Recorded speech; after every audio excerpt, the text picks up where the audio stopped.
This heart of a lion, this soul of a titan. You won't break me, you won't break me. This force, you can't fight it. This thunder and lightning. You won't break me, you won't break me. Welcome to Great Britain and the beautiful Welsh city of Cardiff. This is the first time the Volvo Ocean Race has visited Wales's capital city and something of a homecoming for the race. Back in the UK after 12 years, where it all started in Portsmouth way back in 1973.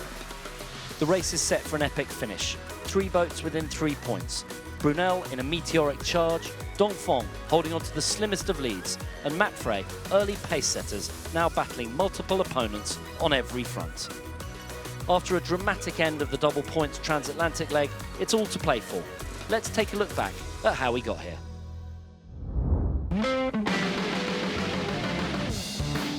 Today we're off across the Atlantic to Cardiff. It's a double pointer, 8 days. Therefore takes on a fairly high level of importance. People think that's short. It's going to feel like a long leg, I'm sure. Just take the ride, so let go. You can't stop. It's gonna happen. Outside of the base is thick fog. Third place at the moment, but it's all very close with all the boats.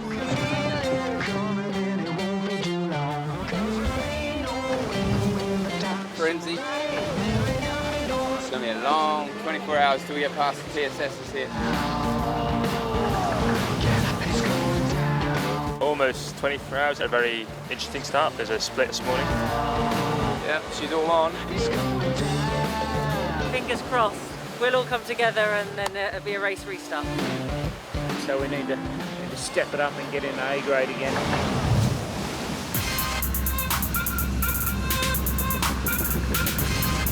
Beautiful.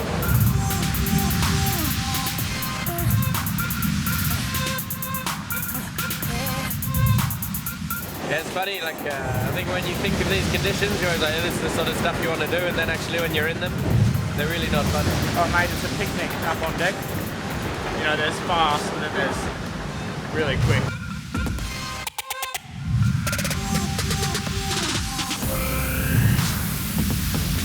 Soaking wet, completely soaking wet through. There you go, mate, they're good for nothing. It's just a constant acceleration, de-acceleration. Yeah, just trying to move around the boat. It's pretty hard work.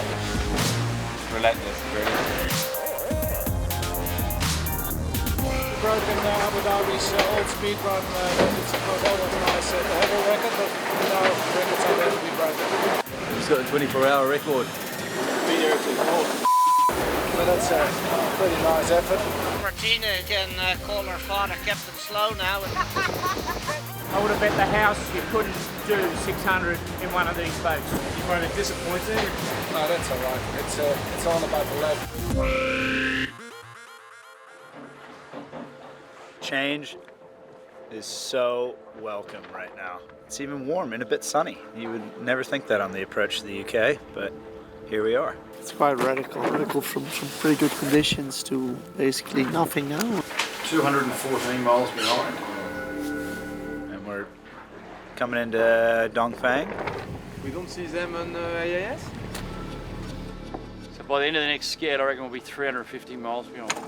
And we have Bestas right here to win one. And Bowers right next to us. It's a bit annoying they're there, but at least they're close. Get ready for a long match race, possibly all the way to the finish.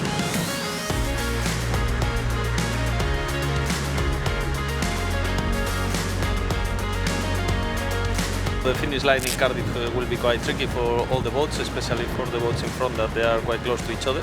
If there's any chance, we will try to take it. Everyone's a bit on edge because we have EXO so close. Dongfeng's not that far behind. Allez, come on, we need some wind. It's more than ever that we want to win this one. Done it 8 times, 3 times second, so it's about time that we win. We came a long way since Alicante, and that's, you know, it's in perspective how unbelievable proud I am.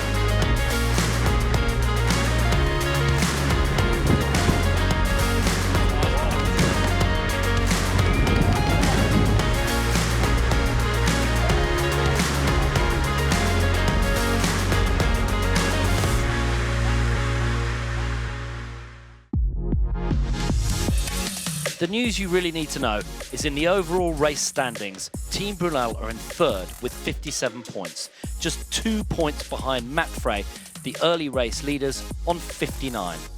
With the slimmest of leads, Dongfeng Race Team hold a 1-point advantage over their Spanish rivals. It's all to play for, and we're looking forward to an epic battle. Who will win? Let's hear directly from the skippers from the press conference earlier. I think we don't have so much choice. We have to be ahead of Brunel and Mapfre on the next one, I think. And so we are going to focus on that. I think there is not really strategy. Before, maybe we play a bit too much match racing with Mapfre. And now we have another boat in the game. So I think we just have to race and see what's happened. You know, we've done very good legs, and you know, obviously the last one wasn't that good for us. But you know, we're thinking changing not much. Of course, we have debrief and what we've done, but you know, it's different leg coming out, and I think it suits better for us. And you know, we'll try to start strong and keep the whole leg pushing the whole way. Pressure is on these guys. They are ahead of us, and we just have to beat them. Like what I said in Newport, that's the task. Beat the two red boats, and then we're getting closer, and we will see what's going to happen in the last leg. That will be a great finish if it's going to happen on the last leg. Maybe even in the last import, who knows? I can't get a bet on. Do you know where I can get a bet on? I've been running around all Cardiff trying to work out how I get 10,000 quid on Bowie to win the race. No one wants to take the bet. So in Australia, we love to have a punt. Yeah. The biggest yacht race in Australia is the Sydney to Hobart yacht race. We all have a punt on it. So I just thought maybe if someone in the room, or more importantly, maybe one of the guys in the red shirts want to take my bet for 10,000 quid that Brunel will win. If I'd spent 20 million euro of my sponsors' money, I'd want to be pretty confident I could put my own $1,000 up, wouldn't I? Anyone want to take the bet? Charles. Anyone want to back against Bowie? Charlie, you get plenty of money. No? This is upcoming leg. It's not too long, of course, but I think it's going to be light out of here. And then it's funny. It's quite exceptional that we have a high pressure sitting so long in this part of the world. I think getting out of the Bristol Channel could certainly be really tricky. A lot of tide and not a ton of wind, at least to start with. And then, Simeon referenced the high pressure ridge, which is sitting just to the west of Ireland. I mean, it seems like the speed at which that's moving east changes run to run. So, it could be a little bit easier as we go offshore and makes the tactics kind of simple, or it could be quicker and we could be going up the coast. So watching how that plays out is going to be pretty critical as well. I think it's all about the pathway. So we've had a huge step forward with the Volvo Ocean Race. We've got girls in every team. So a female will be part of the winning team of the Volvo Ocean Race this edition. But it's beyond this. When the circus leaves town, all the guys have got gigs lined up and sailing lined up, and the girls are still trying to find that opportunity, find that ride. Because if we spend 4 years where they're not given the opportunity to drive or to trim or to gain experience, we're in exactly the same place in 4 years' time. And, these guys have politically correct, said nice things, and they've ticked the girl box. But, have all the girls actively sailed the boat at the same level? Have they been treated the same? Are they financially treated the same? I don't know, because I can't speak for any other team. But the truth is, in 4 years' time, if this happens organically and girls are automatically in the crew, then we've moved forwards. And I think we're still a really long way from that, if we were honest. It's tense and tight at the top, with only 3 points separating the top 3 boats. Let's hear from the skippers about this exciting finish into Gothenburg and then The Hague. No, it's all about these last 10 days. We don't know who's going to win. 3 boats can win. Probably the most important week for most of us in our career. I think we're on a roll, and we actually turned this campaign around and came from being complete outsiders, actually became contenders. We know in inshore races a lot of things can happen. We're the guys who've got nothing to lose. Come on! We're the comeback kids. The other guys have more pressure on than us. These short legs are much harder than the long ones. Not much slip coming for sure.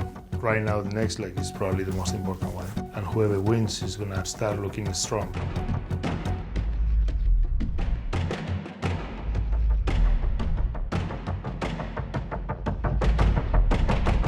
It's a lot of corners, a lot of currents, a lot of wind. It's going to be light, hard to catch up as well if you are behind. So, you know, 3 of us are now fighting all the way to the end for this Volvo. It's a dream, and if we can achieve it all together, it will be fantastic, and maybe we'll never be in such good positions. In 3 campaigns I've been second, so they have been close, but we're going to do it this time. If you want to beat us, you will have to fight.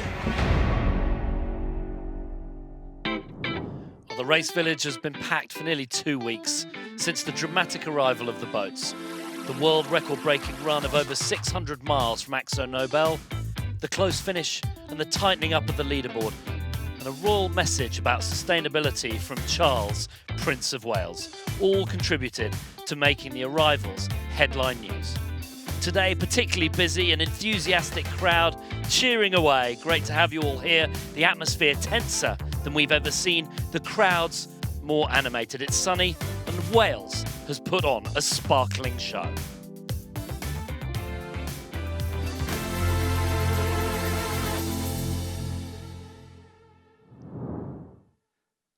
Here we are, the northeasterly breeze is extremely light, brought to you by Vestas Wind 060. Well, I think that's optimistic, but Vestas Wind giving us their detailed climatological data from their wind farms all around the world. So thanks for them.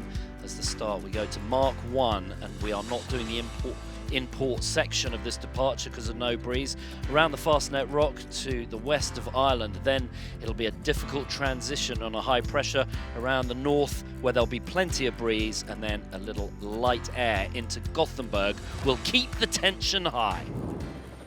Now straight onto the water and a light breeze, but we're going to go down to Nick Bice for the very latest. Is there enough breeze to get this show on the road? Yeah, they've strategically they've done well with just a small postponement here, but they'll get on the road here just in a few minutes' time. I can just feel a little bit of breeze building now in the opposite direction than what it was meant to, so that's going to be pretty interesting. And the tide's basically slack now. The tide would have changed earlier on the shore, so the temptation for the teams will be to go to the shore, but they may get stuck under some headland, so let's see what happens there. Okay, and let's go up to the helicopter with the current holder of the Volvo Ocean Race Trophy. Ian Walker, give us your perspective. Well, hi there, Andy. It's a beautiful day for flying helicopters, but sadly not a great day right now for sailing boats.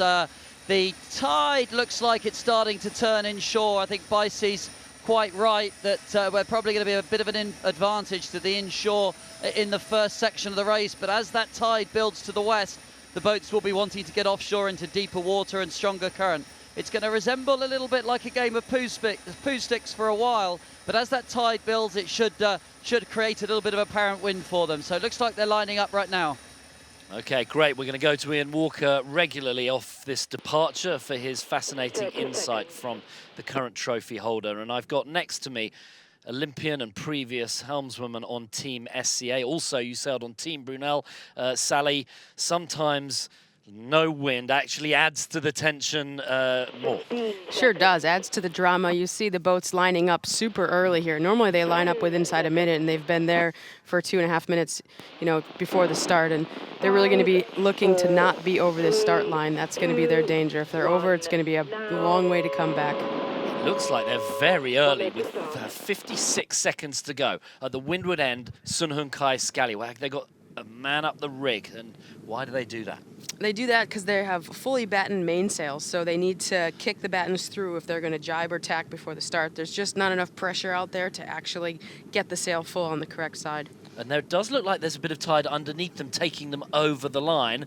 This would be very dangerous if you're over the line, have to recross. Sally, explain why. For sure, and they all look really early. I think they've misjudged this, how much tide is underneath them. They're having to go back already. I mean, I guess that's better than doing it at the gun, but yeah, here we go. A little bit of instant with Sun Kai Scallywag and Turn the Tide on Plastic having to probably do a circle here.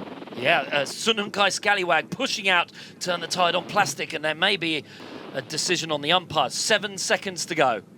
Here we go, all 7 boats, the penultimate leg start, a sprint to Gothenburg. Every point counts, an overall victory is on the line. All clear. But, at the windward end, Sally, look at that. Sun Hun Kai Scallywag are going to hit the pin end of the line, perhaps. They've pushed out, Turn the Tide on Plastic, and they've had to unroll their big A0, and it is Matt Frey, Team Brunel, Dongfeng, Axo Nobel, Vestas 11th Hour Racing, all on port, great start, but at the windward end, at the pin, it is Sun Hunkai Scallywag and Turn the Tide on Plastic. Both have had to go around and restart. They couldn't quite squeeze themselves in. What a disaster for those two boats. Here we are on with the drone. Let's go down the starting line, and it is bow for bow for bow. All of those 5 boats. Let's get up to the helicopter. Ian Walker, what do you say? Well, I have to give credit to certainly 5 of the 7 boats. To line your boat up in these conditions so close to the line as they did was really quite a feat. The worst thing, of course, would have been to have been over the line and having to fight the tide as it turns to get back. But a bit of a mess down the pin by Scallywag. They caused all the trouble by being early and tacking onto starboard, forcing Turn the Tide on Plastic to tack around. Both of those boats are still at least 3 boat lengths from even starting this race. But it's not a coincidence, I don't think, that down at the committee boat end we've got Mapfre, Brunel and Dongfeng, who look like they've already started their 3-way battle. They're next to each other, and Mapfre seems to be taking Bicey's advice and heading for the inshore passage. Okay, let's go down to Bicey, and you can talk about that advice that you were mentioning earlier on, Nick Bice. Yeah, I mean, the tide in this area, well, not being a local, but hearing a few of them talk about it, is going to change earlier inshore. So that's why we're probably seeing these guys heading in there. But as Ian alluded to earlier, then the trick will be to get back out into the middle of the Bristol Channel to actually take advantage of that big current running out of the channel. Okay, and while we've got you, Nick Bice, latest info from the umpires is a penalty on Sun Hunkai Scallywag, Rule 13, tacking and not keeping clear. Do you see that out on the water? Are they doing their penalty? Yeah, they've just started to do their penalty now. They've got the masthead code 0 rolled up, and it's very hard to try and do anything in these conditions. And I believe there'll be quite a few frustrated souls on that boat. Yeah, they're still trying to get away from that pin end of the mark. They were too early for the line. Sally, you called it. Talk to us about Rule 13, get tech. Yeah, so basically once you maneuver your boat, you have to give space for another boat to keep clear of you, and that's what happens. So if even though they're tacking to the right-of-way tack, they're tacking onto starboard, which gives them all the rights. They have to give enough room for the other boat, their opponents, to keep clear of them so that there isn't a collision, and that's what happened. They were maneuvering onto starboard, and Turn the Tide had to maneuver before they actually completed their tack, and deserving a penalty for Sun Hunkai Scallywag. They've completed their penalty now. They've avoided that pin end of the line, and now they are off and starting. But as we've seen through all of the starts from the beginning of the Volvo Ocean Race, it is absolutely critical to get a good start, because these boats make all of their decisions about risk and reward from where they're positioned. Ian Walker, you've sailed this race, you know exactly what that's all about. Start is crucial even in these light conditions. That's right, you can't control the race from behind, so it's really important to get off to a good start. And actually what's going to go on over the next 6 hours is this is a race against the clock to get west. They're going to have the tide underneath them until about 10 o'clock this evening. And if they don't get out of the channel in that time, and the tide turns against them and the winds remain light, then they'll have to probably anchor and won't be able to go anywhere. So if 1 or 2 or 3 or 4 boats manage to poke their way out into the wind in that 6-hour period, they could get a whole 6-hour cycle ahead. So it's really, really important to get away clean, and they've just got to get west as fast as they can. But it's not going to be easy. The pilot here, he's doing a great job. We went up high, and I had a look around the core, and I can tell you there isn't much wind in the next sort of, say, 10 miles. So it's going to take them a long old way to get away from Cardiff. They've had a good time in Cardiff, and they're going to be around here for a little while longer. Very good, Ian. And I got a little briefing from Anderson Reggio, the onshore sort of navigator. He helps with all the routing, and he said that if there's any sea breeze, perhaps this evening, the boats that will get the sea breeze and can get past that tidal gate, potentially there could be boats left behind by hours, miles, and it could be a really crucial moment in the race over the next 6 hours, Ian. Yeah, that's exactly what I was saying. It's if you can get out before the tide turns against you, then it could be a winner. So I don't think Mapfre or Brunel or Dongfeng will want to give any of the other their opponents any space at all. They'll want to make sure that the same fate befalls all of them, and maybe it does present an opportunity. So right now I think they're on the long tack, on port tack, heading for the better current and what looks like better wind inshore, and then at some point they're going to have to make a decision to get out into deeper water. But this breeze isn't really going to build from here. We're past the hottest part of the day. We're approaching 5 o'clock. We're not going to get a proper sea breeze, so there's not going to be any big build of the wind for me until the heating dies and maybe the wind returns from the northeast, which is the forecast direction.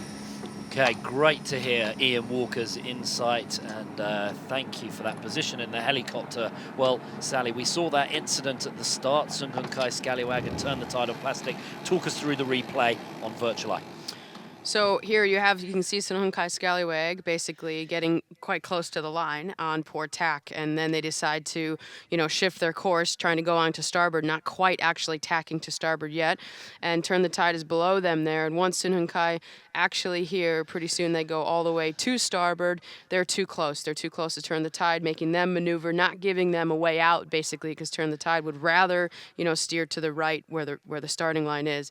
So that's where the foul occurred, and that's why they're, penalized and pretty much at the back of the fleet right now. And that maneuver from Sun Hung Kai Scallywag was all because they were too early on their approach to the line. Is that right? That's right. So they have to burn their speed, which they don't have much speed anyway, but they're fighting this tide, which is pushing them over the line. So they have to turn the bow away from the line. That's the only way they can, basically sail away from the line, and that's what they had to do. And it looks like Mapfre are doing nicely. Team Brunel sticking close to them, but this is painfully slow. Look all the way to the other side that Sun Hung Kai Scallywag have decided to go completely different. Now you can just see at the top of screen a little light patch where a little bit more colour means that there's a little bit of breeze over there, but they're not sailing in that direction, so that's no good for them. They need to be sailing towards the breeze. Mapfre doing a nice job. Team Brunel are just behind them, and oh look, it is light. Let's go down on the water for the latest from Nick Bice. Yeah, I think both Team Mapfre and Vestas 11th Hour have done the best here in these extremely trying conditions. In the last 5 minutes or so, Charlie Enright and his team have just managed to sail over the top of Axonobel. They put Dongfeng out the back and now heading towards Brunel, who must be struggling a little bit here in what breeze there actually is, just getting a bit of bad air off of Mapfre.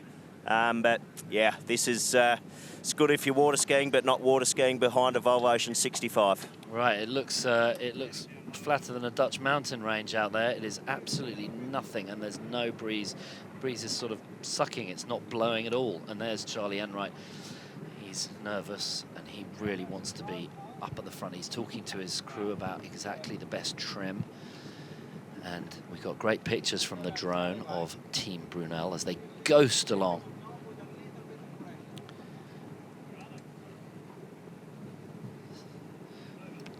Dongfeng tacking there. Yeah, I wonder if they've actually maybe just lost their steerage or they're actually going for attack. It doesn't seem like a good option to go that way looking at Sun Hung Kai Scallywag. They might just want to stay with the fleet, but sometimes these boats, so they have two rudders at the angle like that, they kind of drive like a catamaran, and if they go so slowly, you actually lose steerage. They call it losing your bow, and the boat might just turn on its own. And sometimes in the middle of the ocean, when there's no wind like this, you can see the trackers, they just spin circles because they're trying to find the wind, but if there's no momentum to keep them going forward, then they just spin in these in circles. Okay, there's a little wind line. Look at that, top of frame. You can see it just a little darker. Sally, is that what they were thinking about? Is that maybe the next breeze that's going to come in here? Wow. Possibly, right? Hard to see from here, but yeah, that is definitely a wind line. If it's coming this direction or not, kind of your guess is as good as ours, I think. Right, this is unbelievable. And with such a close start, with such a close position in all of the in the overall rankings between the top three teams, this will be making everyone extremely nervous. Dongfeng could lose hours if they don't get to that tidal gate that Ian Walker was talking about. Here we've got pictures of the Virtual Eye as Mapfre just leading at the moment. Dongfeng have now tacked onto starboard. This could cause a bit of a scene here. I think they were in dirty air, weren't they? And they wanted to get out of that dirty air from Team Brunel. They're sort of pumping that Masthead code 0. Now look at the top of Turn the Tide on Plastic. Sally, what? Who is that? Let's see if we can. There's someone right at the top of the rig. Yeah, I'm guessing that's Liz Wardley up there. She's nice and light to wing up the rig quite quickly, and she'll be looking for wind. And yeah, right now she has an eye out for that starboard tacker, but also popping those battens as we talked about before if they do have to tack. But probably right now has her eye out for looking for any bit of pressure they can get to help them move forward. Well, Liz Wardley, very vocal, very opinionated. Maybe they put her up there. They've had enough of her. Maybe that's always an option, right? Get up there and lock them off. I used to do that job back in the day when I was doing the America's Cup in Auckland, New Zealand. It's very peaceful, but look at that, taking a look at the duck underneath.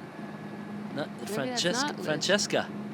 No, Lucas Chapman. There we go. Lucas Chapman. There we go. He's at the top of the rig there. And he has got the best view in the house. Look at that. He's looking around the front. We've got the drone taking pictures there. Oh, there we go. Cut to the drone. Beautiful directing. Nice. Look at that. Well, we got pictures of the drone. We've got the helicopter up there. We'll go to Ian Walker. It was only a couple of days, Ian. You were a little worried about going up in the helicopter. Tell us what it's like to be up there with a fear of heights. Absolutely fantastic. We've got couldn't have a better view. A little bit worried we were going to get a bit too close to the boats and cause the only wind on the racecourse, but pilot seems to know what he's doing. We're nicely above Dong Fong and Turn the Tide on Plastic. Dong Fong, we're in a very difficult position in dirty wind, as you said, but there's a little bit of a change going on. The Code Zeros are backing. Brunel are kind of stuck, and I think what we're seeing is that thermal influence starting to drop as the day goes on. The only wind I can see on the course now is actually a little bit further offshore, so I do wonder if Scallywag might be able to do a bit of a Buffalo Girls here all the way around the outside, but the boats, as Sally says, kind of losing steerage, and as I say, Axo Nobel, Brunel, Vestas, they've all now fallen onto the same starboard tack as Dongfeng, so it appears that the wind is swinging back to the north and away from this thermal onshore direction. Excellent, Ian, and nice to have you up there, and good that the helicopter pilot is doing a nice job. I'm sure you checked before you went up that it wasn't his first day on the job, Ian.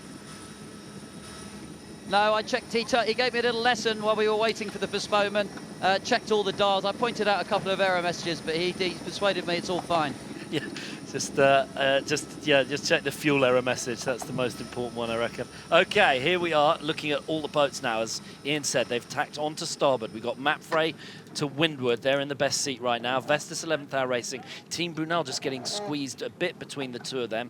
Axo Nobel just to leeward. Turn the Tide on Plastic, continue on port. And Dongfeng have gone towards the left-hand side as well. One of the first boats to tack away. It is absolutely sparkling day out on Cardiff Bay, and as we head down the Bristol Channel, the Severn Estuary, and the tide will be with the boats. There we go. There we go. This is a great shot. So this is what Sally was talking about earlier, about pushing the battens. They've got to try and flick those battens across. That Martine Grail, they're just trying to push the battens down. She's got to use all of her weight, and she's got to get momentum. Sally, talk about it. That's right. Oh, yes, and she gets it with full max effort there. Maybe that's that's quite a job she has. But, you know, maybe that's why they had Lucas up on Turn the Tide, because obviously a bit of weight behind the legs there can pop those battens just a little bit easier. Oh, well, can I just reminisce a bit? Ian Walker, you and I were sailing in the America's Cup, and our friend Chris Main was doing the same job. What happened next, Ian? I was thinking about he went to flick the battens, swung out on his halyard, missed the batten and put both legs through the mainsail, and then was stuck with half his body poking out one side of the sail and half another. But those mainsails were a little bit lighter than these offshore sails, so hopefully that won't happen. It'll be a long way to Gothenburg with your bowman stuck halfway through the mainsail.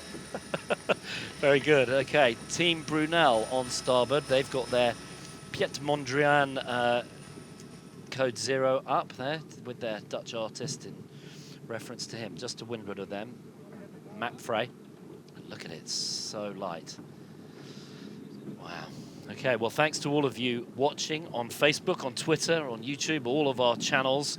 Great to have you all here, and make sure you tell us who you are rooting for in this race, because it's so close. You've got 3 to choose from the overall win. Matt Frey, Team Brunel, Dongfeng Race Team, Spain, Holland or China. The Dutch have most wins, 4 in the Volvo Ocean Race.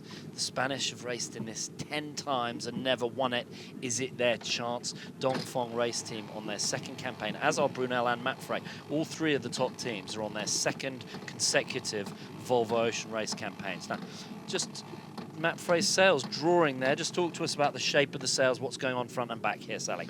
Front and back, so this is the masthead Code Zero, quite the biggest sail they can carry on the Volvo 65s, and it's quite tight right now. They're actually trimmed on nice and hard, trying to not have any luffing going on in the front of the sail. And the back, you want to have a nice flow open, so they don't trim it on so tight that it locks it off. It's just kind of a nice flow.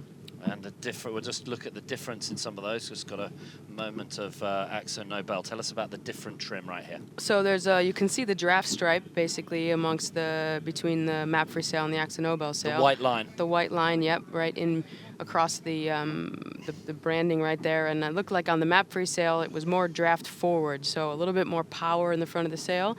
There it is. You can see it's kind of like a cupping motion in the very front, and the exit is quite straight. And that creates a little bit more power in the sail and nice flow, where maybe Akzo Nobel needs a little bit more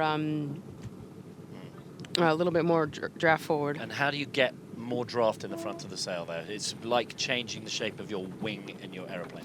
It is, so it's all about the tack tension, and you need to adjust that basically depending on the wind, and that correlates with the sheet angle off the back. And for those who cruise and sail and don't have masthead halyard locks, it's equivalent of easing your halyard to put draft in the front, Yeah, pretty much it's doing the same thing. You're releasing some of the tension on the very front of the sail, bringing a draft forward, more power in the front, and straighter exit off the back.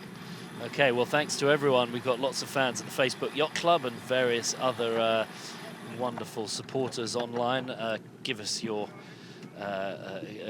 supporter, which team you're supporting, whether you're going for the fairy tale run for Bauer Becking. Can he win finally his 8th Volvo Ocean Race, or can the Chinese team maintain their lead? Can Matt Frey, the Spanish team, win for the first time in 10 attempts? Let's go down on the water and get the latest. The boats seem to be moving now, Nick Bice.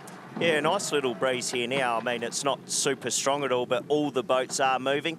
We've just seen Turn the Tide on Plastics, who are heading probably the furthest inshore, just tack underneath the Holland, a traditional tugboat from the Netherlands, which actually I was fortunate enough to be followed around on, being part of Team ABN AMRO. And I'll tell you what, the guests on that boat are going to have a great time today, because I know they do like to keep everyone liquefied.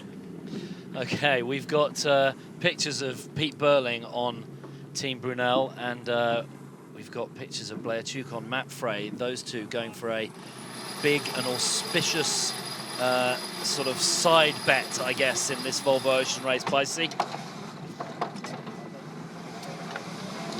Nick Bice, we've got 2 Kiwis, both challenging for the Triple Crown. You want to talk to us about that? Yeah, I mean, something that has never been achieved before in yacht racing, and that is what we call the Triple Crown, of winning the Olympics, which they did in 2016 together, Blair Tuke and Pete Burling.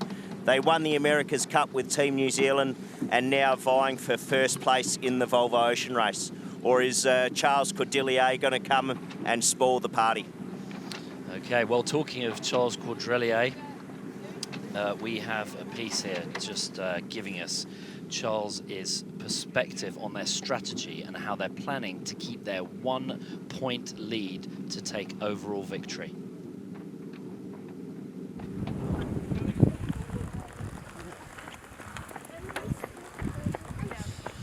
For the moment, I'm quite relaxed, but I'm usually relaxed until the last 2 days.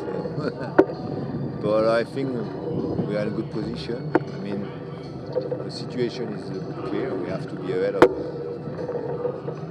the 2 guys which are behind us. We have not only 1 boat to control, so it's impossible to control 2 boats. So I think we will do on a race, and I prefer this situation than to have to control 1 boat. And that's what we have done with Mapfre since maybe a bit too early, and we lost a lot of points, I think, by playing, doing a match racing instead of focusing and do what we think. So I try to be active and not to think too much. We are always busy anyway. And before start, we have the pro-am, we have the inshore, and I try to focus each day on what I have to do this day and not think too much about the pressure of but for sure the pressure will be here, and this time between the three boats, the one who failed will be out of the game, and so each leg is really important.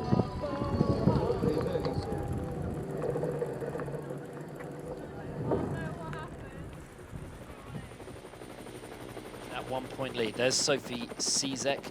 She's up the rig of Mapfre. Sophie will want to get her hands on that trophy. They're only 1 point behind, Sally. Yeah, Sophie, you know, quite a leader from her position there on the bow with Mapfre, and right there, she's probably just keeping her eye out for any sight of wind and any help she can send down to the guys to, hey, point this direction and let's stay ahead of the game. Okay, and we'll go up to the helicopter for Ian Walker, and your comments on the battle. 1 point in it. It's the closest finish that we've ever had lined up in the Volvo Ocean Race. Defending a lead, taking risk as the boat's slightly behind. Mapfre trying to get back to the top of the leaderboard. Ian, your thoughts? I think already the three boats have been watching each other. When Dongfeng tacked onto port about 5 minutes ago, Brunel were quick to follow and match them. Mapfre, though, of making a bit of a break on starboard tack. They're right beneath us. I feel like I can almost shake hands with Sophie at the top of the rig. But right now, it's Dongfeng that are under pressure. They're probably already 400 or 500 meters behind Mapfre, and they've decided to head inland to try and get the benefit of the current. You can see the risk of being offshore with Scallywag, who are probably, if the committee boat was still anchored, I think would be behind the committee boat. Look like they're on their way to Bristol right now. But the boat's inshore, they're on starboard tack, they are making progress, and it's advantage Mapfre at this stage. Okay, we are pictures on Mapfre right now, and let's hear from Xavi Fernandez analysing his performance, the ups and downs, and their preparation for the final push. Well, 2 more legs to go here, and you know, we're actually thinking in the next one from here, from Cardiff to Gothenburg, and of course going to be very tight. It's already very tight in points, and it's going to be a tight leg. As it is short, and it's going to be very tricky.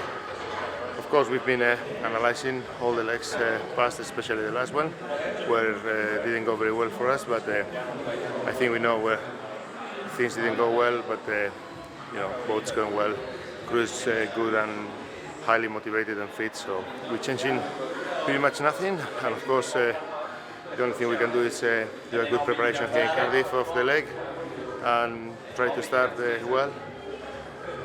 Maybe very important from the very beginning. Yeah, it's certainly got that feeling that we're at the business end of the race, but feeling the pressure. I wouldn't say we're feeling a whole heap of pressure. You know, we're in a very good position to win the race, and you know, it's tighter now than it was 3 or 4 months ago, but still we're right here, and we know we're good at these short legs, so we're you know, we're looking forward to getting out there and you know, putting our best foot forward and sailing how we know we can. I think all of us is fully motivated. We were working so hard to reach where we are now. If someone asks if we would like to be like in this situation by the end of the race at the beginning, we always say yes. So I think I don't need to motivate anyone. Of course, I will try to keep the spirit high and push as much as I can.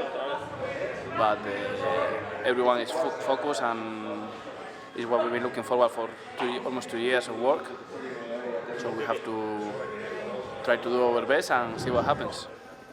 Not feeling the pressure? Yeah, I just don't believe it. Okay, look at here, we've got Nina Curtis and Team Brunel. Can Team Brunel do it? They have had the most incredible 3 legs. They almost had 3 wins. She knows you're watching her, Sally. Talk to us about your friend, Nina. Hey Nina, how are you doing up there? No, she's Nina took over Brunel after I stepped off, and her first leg was a Southern Ocean leg, and man, she enjoyed it, and she created a great team atmosphere with the guys, and she just stepped it up. Really, she didn't have a ton of offshore miles under her belt, but she just loves it out there, and all credit to her for being able to hang with them. Yeah, and we'll go to where that shot is coming from. Ian Walker in the helicopter. What's it like for Bauer Becking, his 8th time? You've sailed against him loads. Can he do the impossible and win this at his 8th attempt, Ian? Well, I think if he wants to win this race, he needs to win this leg. He's not just 3 points behind, he also is behind Dongfeng in terms of the elapsed time, and of course behind in the import race series. So he's really looking to make up 5 points, and I don't believe that he's going to do that on the last leg. So he really needs to win this leg, and at the very least he has to be ahead of both Mapfre and Dongfeng, which right now, of course, he isn't. What is happening right now is Vestas are making the best progress. They seem to have a very nice mode in this light winds. They're wriggling out beneath Mapfre, and both of them are just sneaking away to the west. Dongfeng are now in the clear air, probably for the first time this race, but you know, they are getting further and further behind, and they really need to get moving. I can see wind for the next couple of miles until the next peninsula, and then it looks really calm beyond that. Well, thanks for that brilliant perspective. Team Brunel right there, just to windward of everybody. Nina Curtis up the rig, and Bauer Becking. Can he make this a fairy tale ending into his home port of The Hague in Holland? And, well, here's a fascinating insight into behind the scenes at Team Brunel.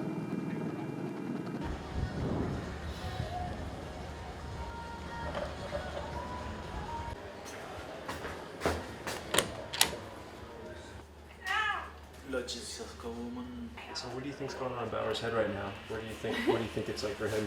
This time, probably his last time doing the race. He's gotten third 3 times. Where do you imagine it's going on right now? You can tell he's really, really focused. I mean, he's always amazing when it really, I've sailed with Bauer lots of times, and always when the push comes to shove, that's when he just pulls something out. Like he pulls the rabbit out of the hat. I don't know how he does it, but he always manages to somehow make it happen. And the guys are so focused on the win, all of them, and you can just tell that Bauer's really got his head in the game, and he's really focused. He still has fun with the rest of the crew, but yeah, they're all just really focused, and he's right there making sure that the rest of the guys are making sure that they're working as hard as they can to get to the finish line, first place. Well, we can still improve, because it's all about improving still for the two last ones. I think it'd be a good thing as well to just go over the debrief again. We kind of did that pretty rushed on that last day when everyone was trying to get out, just to see if anyone's noticed anything, talking to the others and just looking at footage and things they can remember that they maybe forgot to bring up on the last. I don't know, I haven't really done that many short legs like this, and probably KB can talk to this more, but I assume this gets more intense. Margins get smaller. I think you're 100% right, but it's still like it's still an offshore, and I think it's one of these things. It's so tempting just to push, and then all of a sudden, after 36 hours, just people crash. Yeah. So it's still one of the. Of course, if we see something coming up, we need, like what you said, we have to be ready, but we still have to rest people. This great event. Please give a warm kind welcome to Joe Pickard. Beaties. And apart from company paying, that is all for the ride, so I'm so sorry. And if anybody wonders what that is... Thanks, guys. Yeah. So, ladies and gentlemen, thank you all so much for coming to the Sky Ocean Rescue import race on board Sarah. I think trying to work out where Bauer is emotionally is quite hard, because he doesn't really show it. Like, he definitely has a good emotional bond with the rest of the crew and rest of the team, but he keeps that quite close in check, and I think that's really good as a skipper. That's a really good trait. So you can't really tell emotionally, but I can only imagine that he's very invested in making it happen this time. Definitely. So what do you think's going through Bauer's head right now after this leg? He looks pretty relaxed to me right now. He's probably in good hands. If he wants to win this thing, it's his last chance. Huh? So yeah, pressure is on. Yeah, it's a good question, Sam. It's, I hope that he can take the box so that he can say goodbye of this beautiful race for once in a while. So. Rescue import race, please, can I hear you shout and scream for Team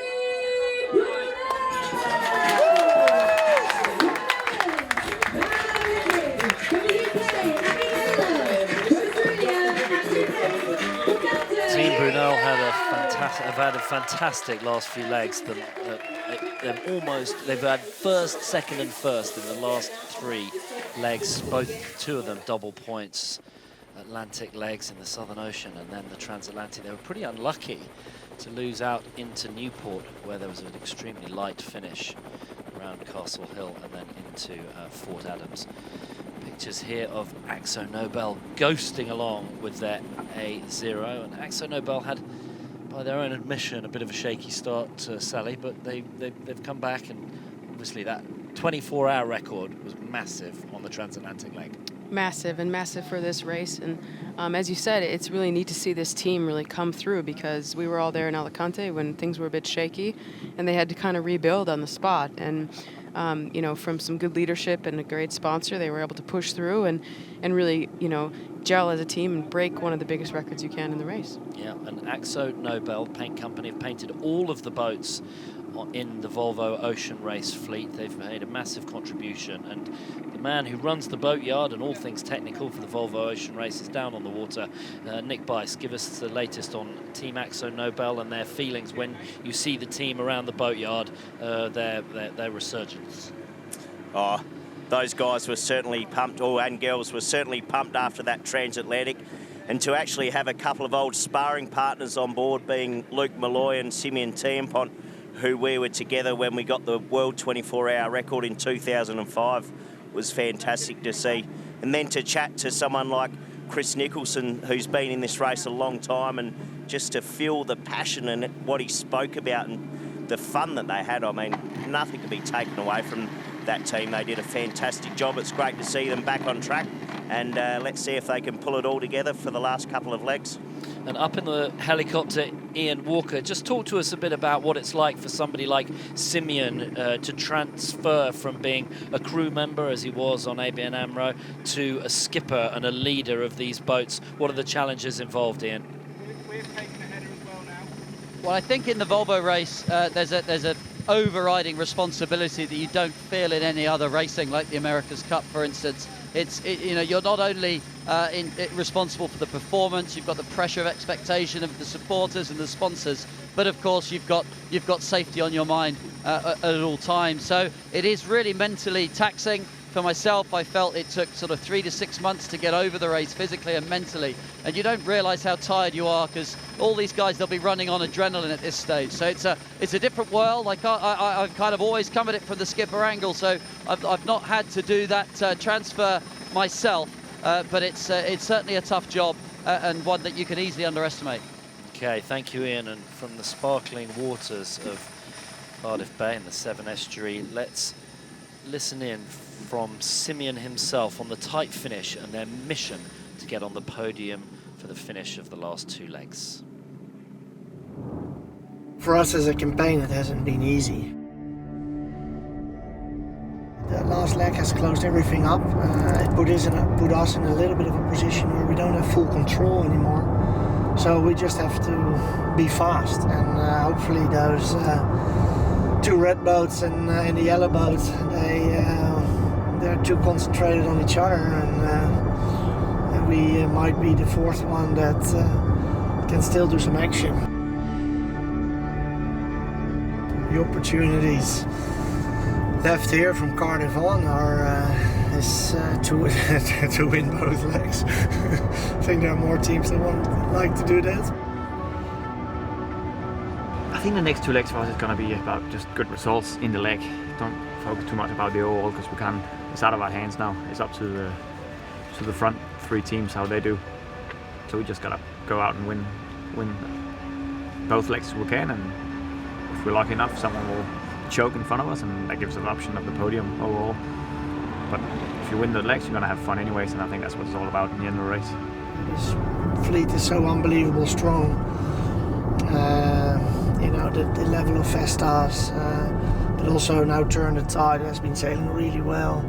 I mean, everyone can win these legs, so they're sprints, so it's really about being super focused, giving it all in the end as a team.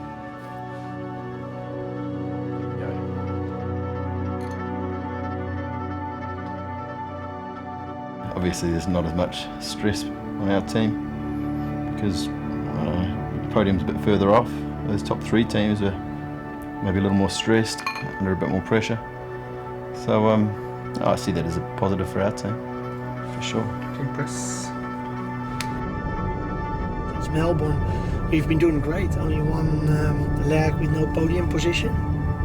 We scored a 24-hour record, and that says something. That says something about the character of the team members in this team, but it also says something about, for example, the shore crew. An unbelievable job they did. You know, in all those legs, the job list is always small. The boat has been always perfect, and of course, as a sailing team as well, it has costed me personally a lot of energy, you know, to get the team going on shore. It was a race on shore, but at the same time, you're racing in one of the most competitive Volvo Ocean races there's ever been, and so it costed a lot of energy, but it gives also a huge reward, especially with the people you're doing with, giving you so much energy, and yeah, we pushed hard, and final 2 legs to go. Let's see what happens. It's the Volvo Ocean race. Anything can happen. Good on you, Simeon. Well, best of luck with all of that, and we've got huge crowd here on this beautiful sunny day in Cardiff. Thanks to everyone for coming along. We really appreciate all of your support, and there is so much education and information all around the village about turning the tide on plastic and the mission to improve ocean health, and the Volvo Ocean Race takes that extremely seriously, as does this team. We're just zoning in on here. Vestas 11th Hour Racing, Vestas Danish wind farm manufacturer, and 11th Hour Racing, part of a global mission to change people's behavior. Do not use single plastic bottles, people. There are lots of reusables. We have solutions for this, and the less you do it, the less everyone else will do it, and we'll get rid of plastic in the ocean. It's around, it's everywhere, so we need to stop it. Okay, Vestas 11th Hour Racing, right there. I'm going to go up to Ian Walker. Ian, you have raced against Charlie Enright, and you followed his progress. He was in the last race as the skipper of Alva Medica. They've had their ups and downs, but he's quite a force to be reckoned with for the future, him and his team, Ian. Yeah, you know, I feel for those guys. I've got a lot of friends on board. I spent some time with Charlie and Mark over the weekend. And, you know, he's philosophical, but of course they're really disappointed because they've had 2 major incidents. The incident coming into Hong Kong and the dismasting as they were approaching the Falkland Islands. And without that, you know, they would be right in contention for this race. So I think for them it's been one of disappointment. But I have to say, right now they're doing a good job. They've really punched out in front of Mapfre. I've been trying to look at the sails, trying to look at the trim, see what the differences are. I'll tell you what I see, the biggest difference between the boats is that Charlie and the guys and girls on Vestas don't have anybody up the mast. And just wonder if maybe there's a little bit less drag, or they also seem to be able to set their mainsails slightly looser than Mapfre. And of course the leeward position which they have is always quite strong in light wind. So they've punched forward of Mapfre, but Dongfeng, they must be scratching their heads right now. They're falling further and further behind. And the situation is changing. I asked the pilot to hover over the little green buoy. I didn't realise he was going to go quite so close to the sea, but we popped down on the navigation marker. I had a look at the current, and now the current has changed. It's going to the west. I think that's why they're sailing in what looks like a westerly wind. They're effectively just getting a bit of apparent wind from the current, which has turned first inshore as predicted. And that's left Scallywag behind. And now the difficulty for the navigators and skippers will be, okay, it's been advantage to the inshore as this tide turns. How long before the tide will be stronger offshore? And at what point do you change strategy and start heading out towards the deeper water? I'd have thought it's probably at least an hour advantage to the inshore track. And right now, Dongfeng appear to also believe that because they are the furthest boat inshore. I would say that Scallywag are picking up from what was looking a dire position, and they're really picking up a little bit offshore, and I'm starting to see ripples offshore. So maybe it's time for these guys and girls to be heading a little bit offshore for deeper water. Excellent. Thank you for that summary, Ian Walker, with pictures of Vestas 11th Hour Racing. They are just coming into that those slight ripples on the water. That shows that there's a little bit more breeze. The wind just ruffles the water from the flat calm that we saw earlier. And while we're looking at Vestas 11th Hour Racing, let's take a look at Charlie Enright on his team goals for the next 2 legs.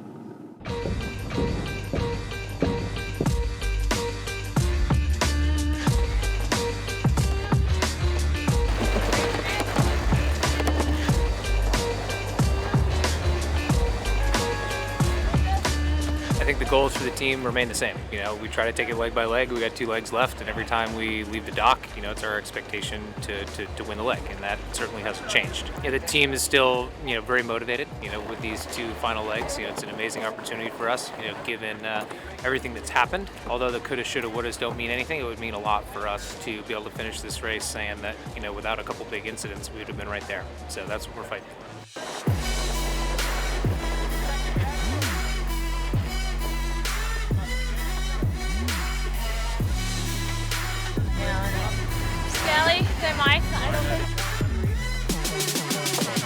We've had some immense challenges, you know, both in Hong Kong and in the Southern Ocean. But what I feel really proud of is how our team's responded to that. You know, you certainly don't have a choice over the situations you end up in, but you do have a choice as to how you respond to them. And this team's demonstrated a lot of resilience and a lot of strength. And I think we're going to continue to show that in these next 2 legs. And I feel really good about that.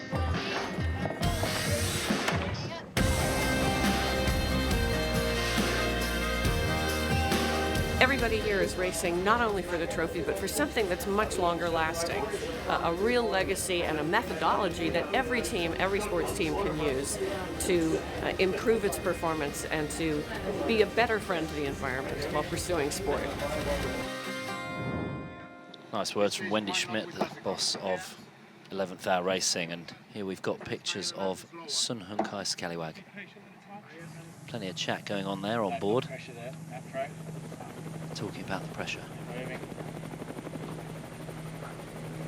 Look at the different bits of wind, and sometimes this is wind, sometimes this is tide, these just slightly darker patches on the water, but Sun Hun Kai Scallywag, after that little incident at the start line, not so good. They had to do a penalty turn. They pushed out, turned the tide on plastic.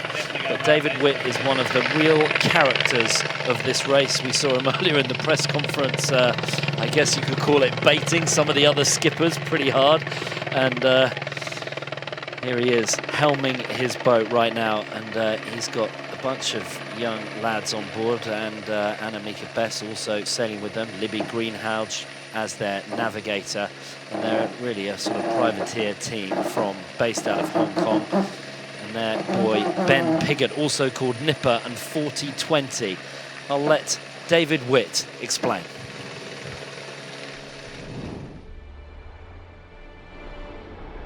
When we started, we knew it was going to be a big challenge, and it's definitely 100%, 110% has lived up to that. So I think probably a bit more than we expected.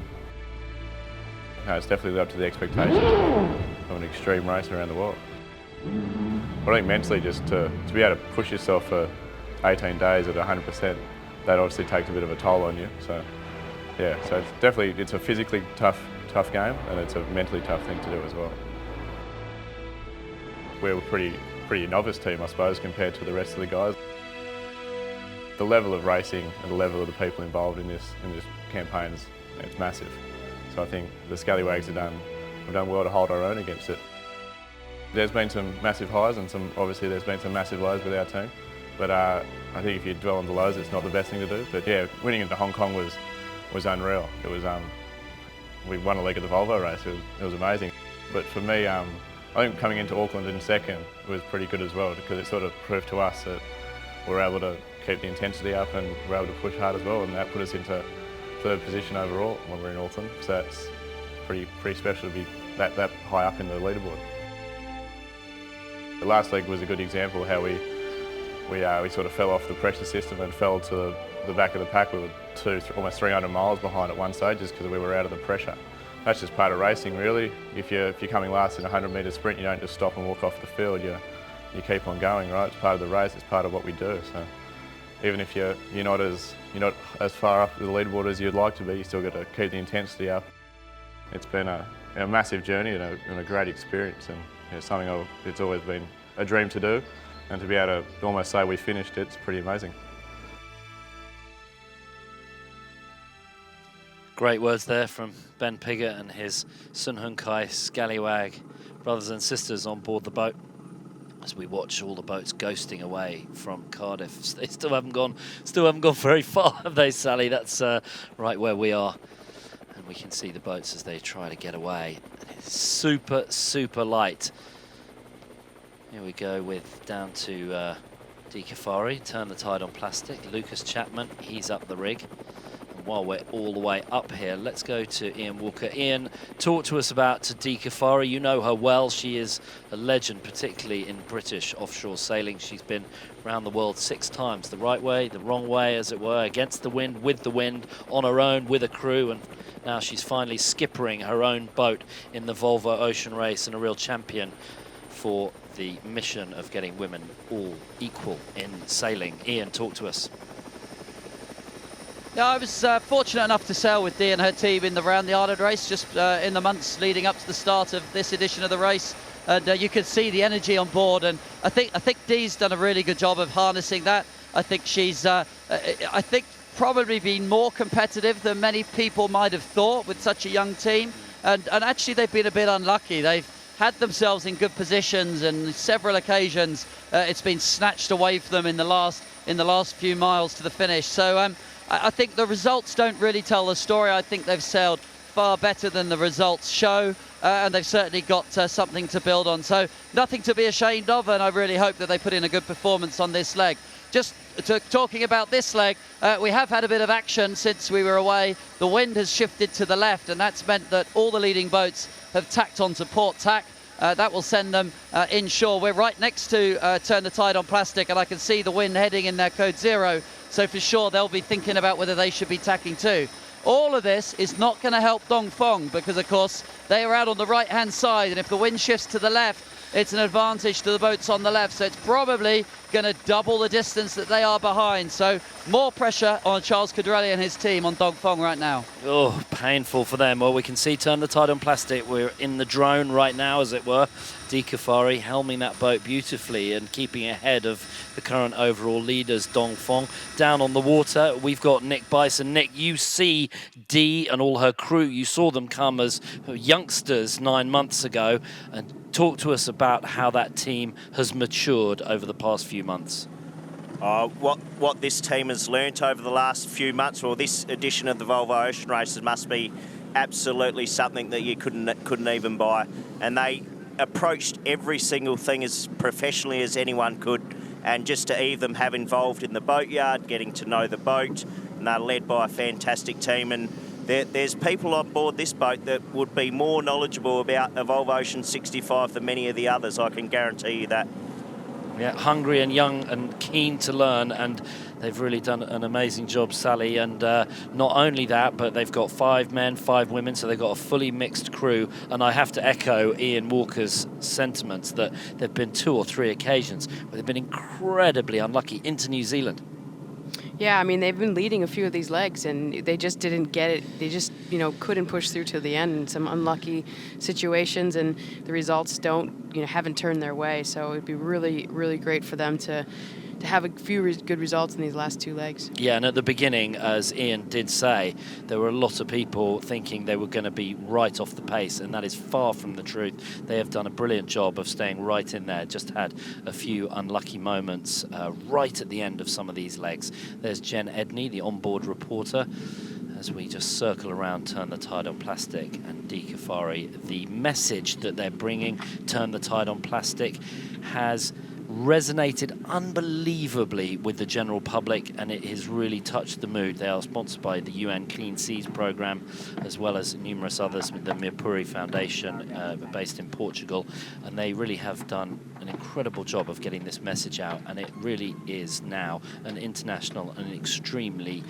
important message that everyone's getting on board with. And what's great about this is that they go sailing around the ocean. So it's not like they're telling some story and greenwashing their commitment to this. They are doing it, they are recording, they've got scientific data, and they are really helping with the mission. Not only, oh, they got a little issue at the bow there. Was that Bianca just running up and flicking off the new Code Zero? And the message, the sustainability message has been massive, right, Sally? It has, and you know, they, like you said, they walk the walk, and they're, you know, making a difference in amongst their team. But every stopover, and how they're running their team, you know, they're making a difference on how much impact or environmental impact they make at every stopover. And the amount of beaches they've cleaned along the way is quite impressive.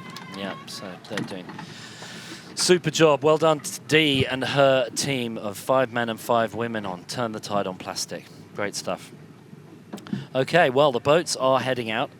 Let's take a look at what they can expect in the few days ahead, the race course from here in Cardiff to Gothenburg.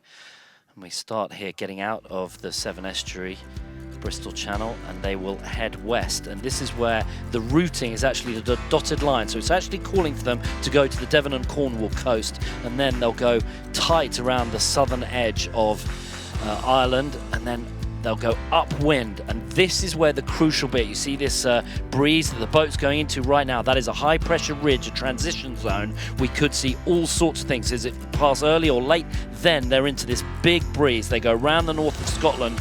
The question is, inside the Shetlands or outside, and they can actually go just south of that, but it's calling for going off the top, and then the breeze lightens as they avoid a few TSS zones, and it's going to be quite a light finish into Gothenburg, so plenty more tension to go as the boats get into the home of Volvo in Sweden. Here we go with, you see the boats now spread out on this extremely light course, and that course has plenty of challenges. There's tide, there's breeze, there's transitions. Let's hear from the skippers about their thoughts on the upcoming course to Gothenburg.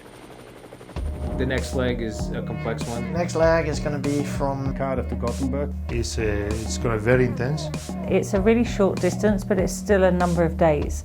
A lot of tactical tidal and current situations. You know, it's a lot of corners, a lot of currents, wind. It'll be a very interesting leg. First, a small reaching going to Fastnet, leaving island on the south of Shetland. A pretty treacherous place, you know, just to put it in perspective, Cape Horn's at 55 south and the Shetlands are at 63 north. And when you're up there, it's cold. Finishing in Gothenburg with all the cost effect to manage, something we like. These short legs, so 4, 5, 6, 7 days leg are harder, much harder than the long ones where you have to go into the world system and, you know, a little bit of a routine. Not much sleep coming for sure. I'm sure it's going to be boots on the whole way. So I think everyone's expecting to go off watch, probably in their kit. I don't think many people will be taking their shoes or boots off. You have to be strong and think clearly, but you know, we have to push a lot and we will for sure. Xavi Fernandez right there on screen. We're on board with Matt Frey. Let's go down onto the water for some final thoughts for Nick Bice. It's going to be an amazing few days, right? Don't miss it, Nick. No, absolutely, and I think every skipper said that well. It's going to be extremely tricky. Harder to pick than a broken nose getting out of here, so best of luck to them all. Excellent. Well, thanks for all of your comments there down on the water. Nick Bice, we'll hear from him in Gothenburg and in The Hague. Let's go up to the helicopter. Ian Walker, great to have you up there. And as the current trophy holder, give us your thoughts on what it's like for these final moments, Ian.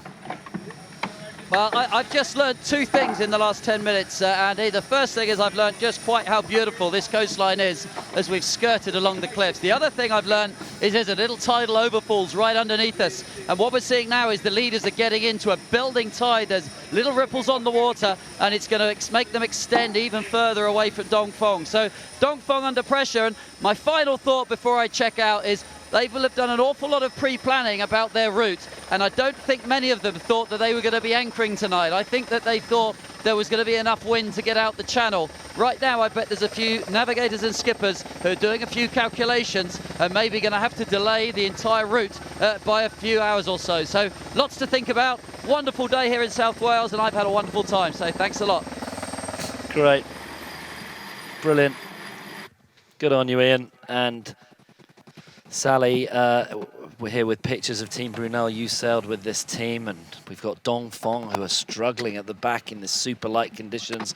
And Ian said maybe they're stringing together their scope for the anchor line. Make sure you watch on the tracker. That is for sure tonight. Sally, what are your thoughts? That's for sure. You know, we're looking at the opposite end of the extremes this afternoon. You know, we're talking about no wind and anchoring, but these teams are, you know, full on intense thinking about how they're going to, you know, technically get around this race course in these next 5 days up into Gothenburg. So wish them the luck, and we will be watching quite closely.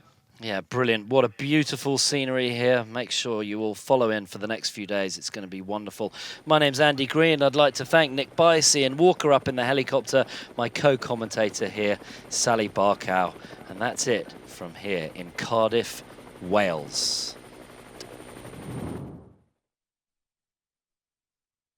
Don't miss a moment of the action. Here's how to follow on Facebook at Volvo Ocean Race. Tell us who you're supporting and share your views. We got some amazing photos on Instagram at Volvo Ocean Race. And to get into more depth, go on to Twitter, share your opinions and read the articles. You'll also get expert analysis from the race experts. Download the app, and also we've got the Daily Show and the Quick Fix with Niall and Conrad back at HQ. This is it. The penultimate leg, the top 3 teams tantalisingly close. Years of preparation, expectations from sponsors, supporters, and every sailor. Defeat will be crushing. Victory will be sweet. Don't miss a moment for the final stages of the Volvo Ocean Race.